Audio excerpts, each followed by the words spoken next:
ഈ ബില്ലിന് ഒരു 80 രൂപ കുറച്ച്. എന്താ സാറേ, സാർ എന്തെങ്കിലും പറഞ്ഞാ? ഈ ബില്ലിന് ഒരു 80 രൂപ കുറച്ചിട്ട് ബാക്കി എത്ര വെച്ച് പറയാം. സാർ ഇവിടെ അങ്ങനെ റിഡക്ഷൻ ഒന്നുമില്ല. അത് 80 രൂപയും. കാശിനൊക്കെ ഭയങ്കര വിലയാണ്. ആ പൈനാപ്പിൾ ജ്യൂസ് ഞാൻ കുടിച്ചിട്ടില്ല, അതിന്റെ കാശ് ഓർക്കാനാ പറഞ്ഞു. കുടിക്കാത്തതിന് ബില്ല രാമണേ. ബില്ലൊക്കെ നോക്കണ്ടേ? സാർ ജ്യൂസ് കുടിച്ചല്ലെന്നാ പറയണത്. അയാൾ ഓർഡർ ചെയ്ത സാധനത്തിന്റെ ബില്ല് അതിനകത്തുള്ളൂ. അത് കുടിക്കാത്ത എന്റെ കുറ്റമാണോ? കഴിച്ചെന്നില്ല, അത് 10 പൈസ തരില്ല. സാർ ചൂടാവല്ലേ സാറേ? സാറിന് ഇഷ്ടപ്പെടാത്ത നമ്മുടെ പ്രശ്നമല്ലല്ല. സാർ ഒരു കാര്യം ചെയ്യും, വേറെ വെച്ച് കഴിച്ചതല്ലേ, കാശൊന്നും തരണ്ട, ഞാൻ വക വെച്ചേക്കാം. സാറ് വിട്ടോ. എന്റെ സൗജന്യം എനിക്ക് വേണ്ട. അയ്യോ, ഈ കച്ചവടം ഇവിടെ ഇല്ല സാറേ. നമ്മളത്ര സെറ്റപ്പ് ഒന്നും ആയിട്ടില്ല. എന്റെ കാശില്ല.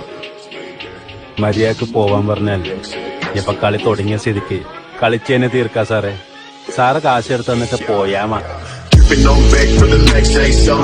Never tell a fact that I never stay running.